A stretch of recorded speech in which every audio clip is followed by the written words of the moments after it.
How's it going, guys? It's Red, and in this video, I'm going to be showing you guys a super powerful melee setup that you guys can be using right now in Back 4 Blood just after the February update. Now, with this build, you guys should be able to easily get through Recruit and Veteran, and this build can even be taken into Nightmare. But before we get into that, if you're new here to the channel, make sure to leave a like on this video and subscribe for more awesome Back 4 Blood content just like this.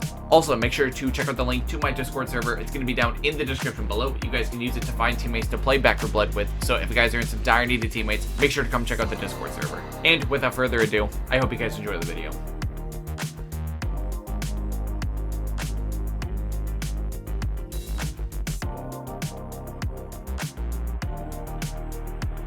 Alright, so here we are in the deck building menu in Back 4 Blood. This is going to be the complete deck list, so if you guys are just looking to copy and paste the deck, now is your time to do so. But for the remainder of this video, I'm just going to be talking about why every card is where it is and just what role every card plays in the deck and just everything like that. So the objective of this deck is quite simple. We're just simply a melee deck, which means we're going to be the frontline defense at all times. We're always going to be the upmost front person. We're going to be taking the brunt of all of the special infected and the regular infected. So in the number one spot, we have Meth Head, which gives us plus 40% melee attack speed, plus 30% melee stamina efficiency, and our melee attacks are no longer going to stick in tough enemies, but it disables our aim down sights. So right away, this card just pretty much locks us into being a melee build because this makes it so we can't aim our guns. And I mean, this is still pretty much the best melee card in like the entire game. This just does everything melee wants. It makes us attack faster and it lets us attack longer. This is simply just the starter card because it's just like the best melee card in the entire game. Now, number 2 is going to be Adrenaline Fueled, which says when we kill an enemy, we gain 7 stamina over 7 seconds, stacking up to 5 times.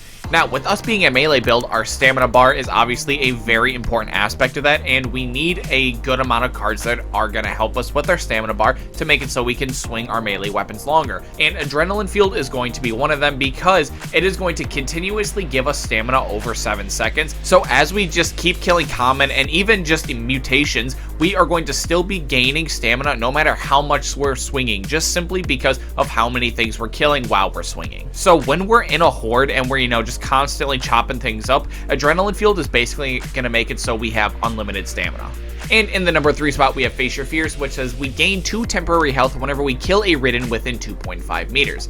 Now, this card actually got a little bit of a buff with the February update because this card used to say we only gain 2 temp health when we kill a Ridden within 2 meters. Now it's 2.5 meters, but I mean, it still just essentially says whenever we melee a zombie, we get 2 temporary health.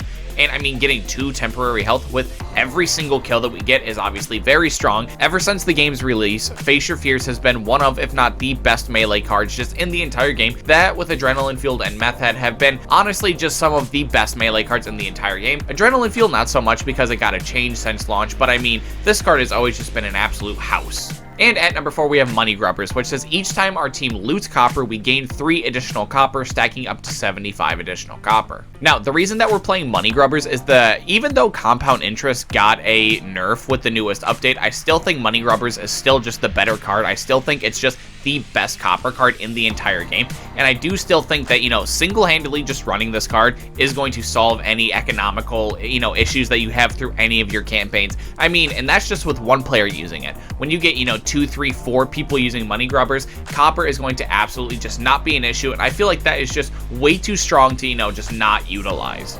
Now, number 5 is going to be Brazen, which gives us plus 20% melee stamina efficiency and plus 30% melee attack speed with minus 5% damage resistance as the downside. Now, this simply is just a worse method. I mean, it's just worse in every single way, but I mean, Meth Head is still a really strong effect. That's why we're playing Brazen because, I mean, like I said earlier, Meth Head is just one of the best melee cards in the entire game. It just does everything that melee wants, and Brazen, even though it's still a worse version of it, I mean, it's still a really, really strong effect for melee, and it's something that I want to get on as soon as humanly possible. With that being said, though, I do feel, getting Money Grubbers online and Face Your Fears and all these other cards, I feel like getting these online is way more important than this, but this is still really important. Now, number 6 is going to be Batter Up, which gives us plus 40% melee damage and plus 5 health. Now, the reason that I have, our first really damage card all the way down at the number 6 spot is because I feel like it's just setting up the deck next engine first is way more important than just making sure we're stronger. Like to make sure we have our stamina engine online, you know, something to stem the bleeding, and I mean, we can now swing incredibly fast for an incredibly long time, and we should have resources galore. I mean, we should just be able to buy whatever we want out of the shops, and I mean, just with all of this stuff combined, now is the time when we worry about damage and really being able just to, you know, make our way through the entire map, you know, just bullying every mutation that we see.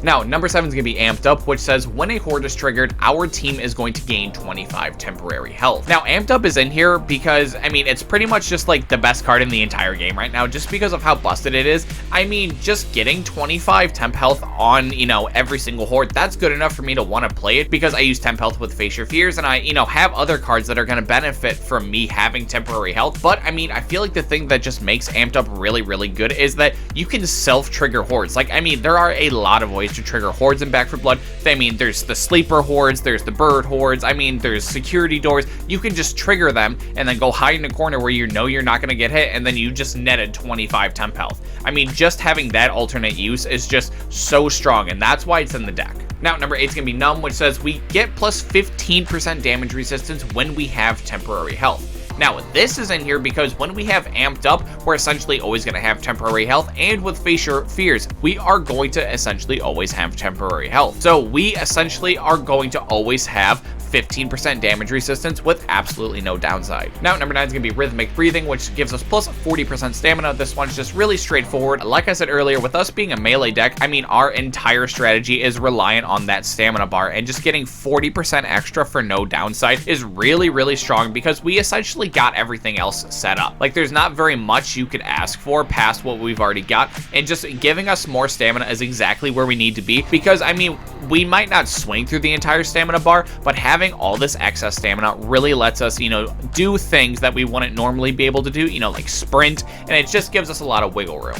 Now, number 10 is going to be Spiky Bits, which gives us plus 20% melee damage and plus 10% damage resistance while using a melee weapon, with minus 15% ammo capacity as the downside. Now, I mean, we don't use guns, I mean, we have melee weapons, so the ammo capacity isn't that big of a deal, and the main thing that makes this card attractive is the damage resistance while we're using a melee weapon, because we're simply just always going to be using a melee weapon, and the 20% melee damage is nice because we haven't really gotten a lot of, you know, cards that give us a lot of damage outside of Batter Up, but that's okay, because I mean, by the end of the deck, we're going to be doing enough damage, but like I said earlier, I feel like just getting, you know, the engines that aren't just solely damage online, I feel like getting those on first is more important than just doing damage. Because I mean, like, our teammates at the end of the day, they have guns, you know, we don't need to be able to one-shot tall boys, we don't need to be able to one-shot all the special infected, we just need to be able to crowd control the common most of the time, and our teammates with the guns are going to take care of the mutations. So I mean, our damage isn't really the most important thing in the world right now, but just being able to do our job more effectively and just always being able to crowd control and protect, that is what we need to be able to do.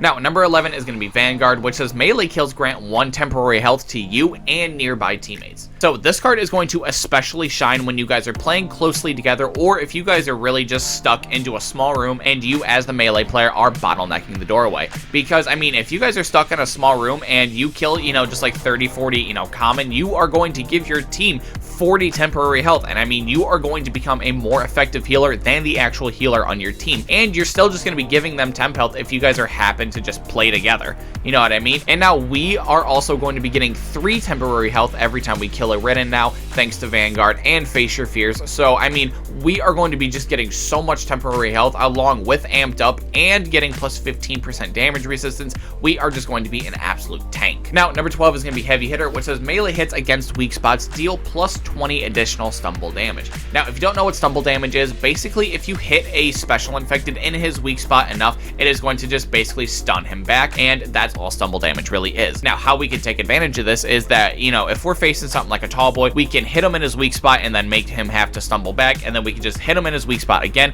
and keep making him have to stumble back until we eventually kill him. Now, the reason that this card is all the way down here at the number 12 spot is because, like I said earlier, our job is not necessarily to kill the special infected. I mean, that's our teammates with the guns. I mean, that's what they're supposed to do, is kill, you know, those tall boys, those exploders, stuff like that. We are supposed to just crowd control the common infected most of the time. So it's not really the most important thing in the world for us to be focusing down the specials. Now, number 13 and 14 are going to be in here for the same reason. They are both just simply DPS cards, but they do it in just slightly different ways. Berserker gives us plus 10% melee damage, melee speed, and 5% move speed for each melee kill in the last 4 seconds. So this is going to make us do more damage, swing faster, and run faster. And Ignore the Pain is going to give us plus 20% melee damage against mutations, and when we deal melee damage to a mutation, it's going to heal us 1 health and recover 3 stamina. Now, both these cards are in here because we just kind of don't do a lot of damage in this deck, because, I mean, our role as the melee player, we should just be mainly crowd controlling the common infected, but, I mean, there will come a time where we have to be able to kill special infected, and I mean, having these all the way down here means we're going to get them, you know, somewhat close to like a finale situation, and I feel like a finale is where, you know, the melee player can start to kind of focus down the special infected.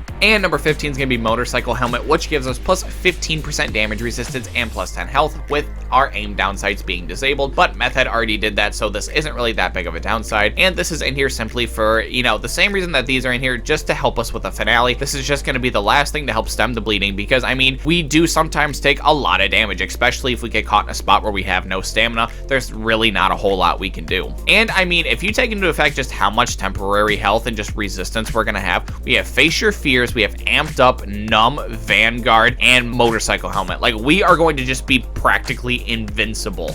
Well, that's going to do it for the video, guys. Make sure to leave a comment down below telling me any deck changes that you guys would make. And as always, if you happen to enjoy the video, make sure to leave a like and subscribe to my channel for more awesome Back 4 Blood content just like this. Also, make sure to check out the link to my Discord server. It's going to be down in the description below. You guys can use it to find teammates to play Back 4 Blood with. So if you guys are in some dire need of teammates, make sure to come check out the Discord server. And until next time, it's been Red, and I'll see you guys in the next video.